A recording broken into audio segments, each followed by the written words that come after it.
Respect everybody. I appreciate you. I know you come here. I know you come here because you love Official Survivor and Official Survivor love you too. Yeah. Thank you so much for joining me. Lovely people, I wish you the best of the week, by the way. Lovely family, today we are in Burkina Faso, the land of revolution, the land of upright men. The name fits the people. I am happy because at least today, you and I, in the past, we have been talking about bad leadership. And anytime we want to refer to leaders who were good leaders, we have to refer to leaders who are dead. Okay, we always refer to our past leaders like Nkrumah, Gaddafi. But today, historically, we are alive, witnessing good leadership. And we can point out to a living leader that this man is a good leader. And as we are talking about the bad leaders who are alive right now, we are also talking about the good leaders. So we are in Burkina Faso. Two historic incidents happening in Burkina Faso. Something that has never happened in the life of Burkina Faso before. A lot has happened, which are historic. But these two are very important to me because of one or two things you understand. And the third thing we'll be talking about also in Burkina Faso is that Traore is making a particular statement through football. Okay, and you are seeing him playing football and all that. Some people think that you are a leader and your people are in peril. You are not. No, there is a statement. He's passing a particular message. I'll break it down here. You know, we are good. So, lovely people, thank you for joining me. If today is your first time, just try your best and subscribe, to be part of the family, and also like the video for us. So, lovely people, we are in Burkina Faso. The gold of Burkina Faso. I know some of you have been wondering why I always wear these Kebladis. This is Afritude, okay? African attitude. We are promoting African brand. African attitude, especially those of you who are in the United States, please order your Afritude. Order yours right now. They have the hoodies and everything. That's the page over there. Just go and order, all right? So we are promoting Africa brand. We are Africans, African attitude. That's what I'm trying to let you see, okay? So it's not to look burger. Thank you so much. Now, the gold of Burkina Faso, before Captain Ibrahim Traore came, this is the first historic thing happened in Burkina Faso. Before Captain Ibrahim Traore came to office, the gold of the country was not benefiting the development of the country. It was not benefiting the people of the country. It was not benefiting anything of sort the country. It benefits the politicians. Why?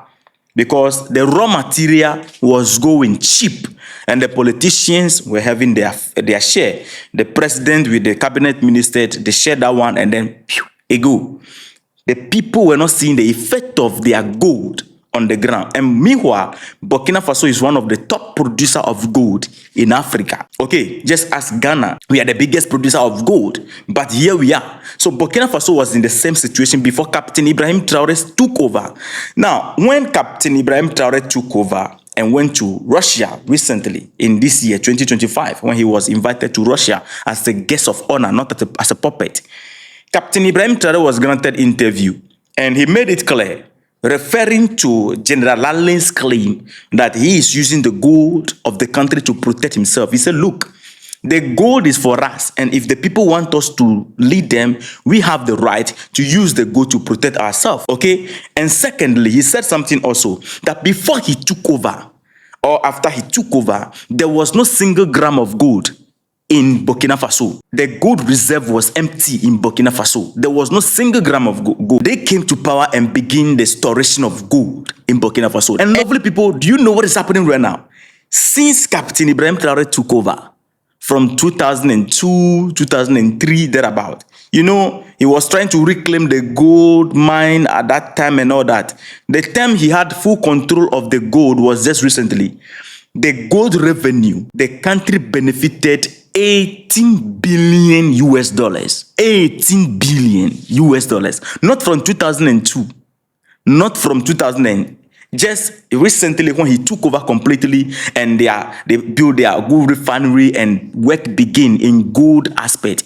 Lovely family. 18 billion US dollars. Leadership. And this 18 billion US dollars is not going into the pocket of any politician. And according to the authority, this gold money is helping Burkina Faso now to finance education, to finance health sector, to make sure that the health sector, the people have quality health care, to make sure that the students have proper classroom. This is helping them to finance the education sector also and improve the life of their citizens and the development, the hospitals and whatever it is that is happening right now. This money is playing a role in there. This is leadership. And this is significant because the country has never benefited from their gold like what is happening right now. No, it has never benefited this huge amount from the gold. The truth is, it's another thing where you are benefiting, the revenue is coming, but it's not reflecting on the ground. The good aspect of the conversation right now is that as the money is coming, the man is planting it in the people. Lovely family. He made a speech recently and he exposed what he was trying to do, Gaddafi lifestyle. Let me explain to you. The speech he gave was that he said he wants to build the country in such a way that a time will come that he will share the resources among all the citizens. People don't understand. What he meant is that during the time of Gaddafi, every citizen of Libya, once you are in Libya, according to the report that we have on the internet and things that we read about Libya, as a Libyan, registered Libyan, there is an amount of money going into your account every month from the oil money. No matter what, there should be something going. I think the European countries are also doing the same thing one way or the other. European countries, they do it. Some of the European countries, when you are there, even if you're not working, you are a citizen, you are being paid some amount of money to sustain you. Okay, and that is what Gaddafi was doing. And as it's growing, the money will be increasing in your account depending on how the revenue comes. So everybody is benefiting from the soil, what nature has given to them. It is not only the politicians benefiting from it. No. So he's saying that he is going to share the resources among the people. People don't understand. That is what it means. A time is going to come, every citizen of Burkina Faso, you will have a bank account. This, your account will be linked to the revenue of the resources and every citizen will be receiving something, no matter how little it is. At least you know that something is coming from your resources. And now that all of a sudden, the gold is now generating this huge amount of money already. Meanwhile, work have not yet started fully. This is just the beginning, and 18 billion US dollars is coming to their coffers, not in the space of 3 years or just recently. Lovely people, this is significant. The man needs to be applauded. The man needs to be applauded. So that is the first thing that happened, or the first historic thing that happened.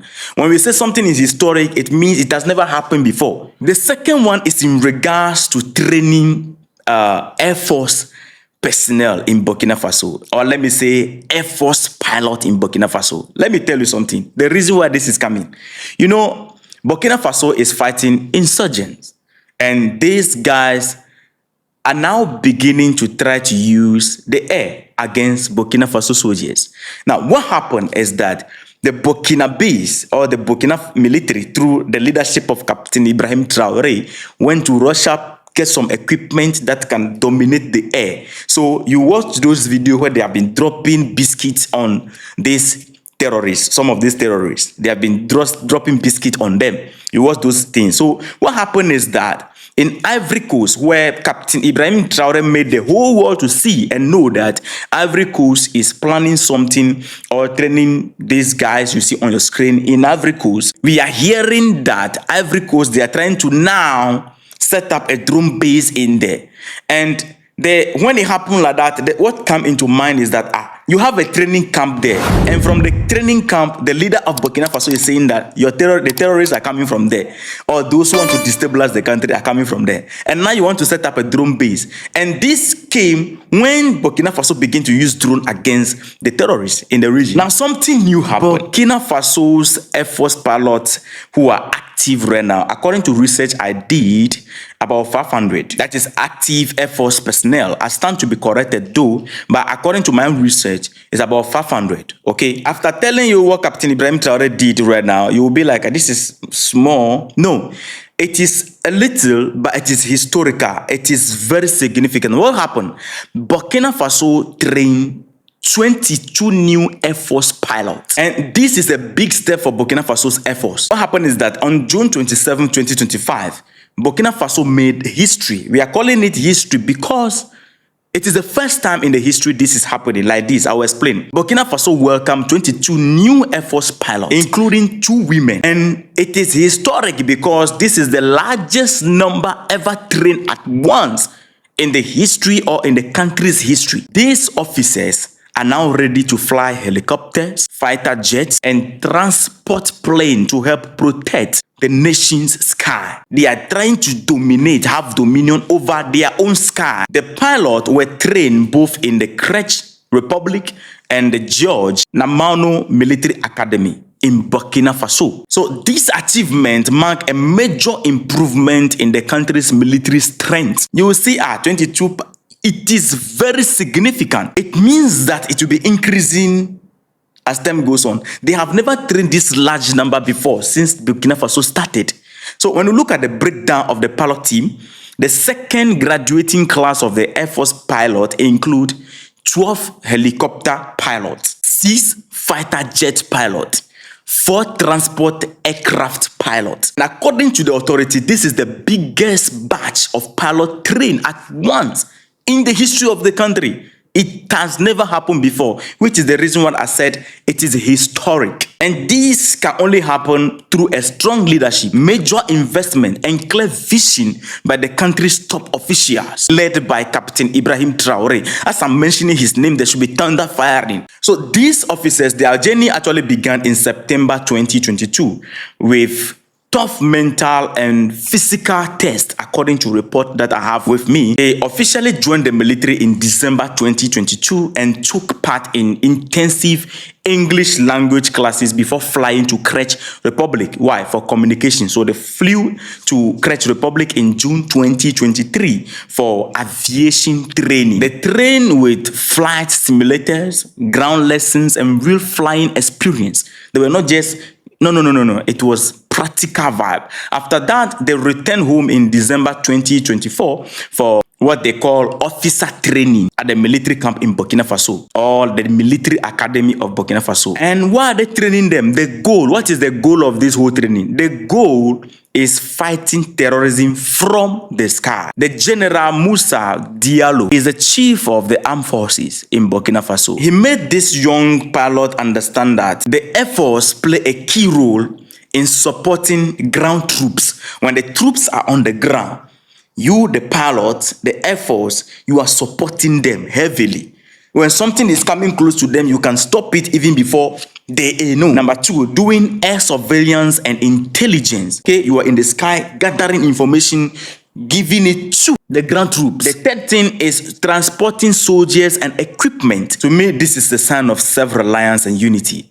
Burkina Faso's achievement is more than national success. It is a symbol of African self-determination. In a time when many African nations still rely on foreign military powers, this bold investment in homegrown military strength sent a powerful message out there to the rest of the world that Africa is rising, defending its own sky, and building forces that serve the people and not foreign interests. These countries are rejecting foreign military domination and moving towards Pan-African cooperation and sovereignty, training pilots at home and abroad while keeping command in African hands. These lovely people is a strong example of what Pan-Africanism look like in action. Now, lovely people, the third thing that happened, this has been happening. I told you it's a statement that Captain Ibrahim Traore is making. Recently, we heard Captain Ibrahim Traore play football with Adebayo Sheyi and some of the top, footballers went to Burkina Faso to show solidarity and they play football. It has happened again. So right now, this time, Captain Ibrahim Traore, according to the report, he played football with the professional African athletes in Ouagadougou. This happened in Ouagadougou. I'll tell you the reason why this thing is going on, or Captain Ibrahim Traore is engaging in this. Because according to the report coming from the media house in Burkina Faso, since 2023, every year and at the same time as we are right now, football professionals and the team of the presidency of Burkina Faso, the nickname of the team is Pre-Faso. They have been playing friendly football match, and it happened in 2023, 2024, and now 2025 it has happened again. So they play football and it was beautiful, as you can see on your screen. Why is this necessary? It's to tell the whole world and the people who are saying that Burkina Faso is not a place to be because they painted Burkina Faso to look like it's not a place you can even be free and do anything. It's telling them that we are happy here. This is home. And after the football, he always encouraged them through football. He's encouraged them that they should come home and invest in the country. It's time, all of you who are abroad, it is time for you to come home and invest in the country because we are building the country. The people are happy. That's the message he's sending. Through football. He said that through football, you bring a lot of people together because majority of the youth, they love football. So you engage in what they love and give them the serious message of liberation, the message of sovereignty. That is what Captain Ibrahim Traore is doing. Because some people are like, your country, you are fighting war, the soldiers are on the field, No. This is part of the agenda. This is part of the movement to pass a message of solidarity, that unity, as we are talking about. Every movement that brings people together, we must participate in it. We must take advantage of it to send our message. If it is football, we must use it. If it is dancing, we must use it. Everything that brings people together must work for our liberation and our unity. Lovely people, we are done. How do you see today's session? I hope you enjoy it. You can see I'm in a very high spirit today. So, lovely family, you don't go from here without liking our video. All right, support us and be part of our family. Thank you so much. Respect.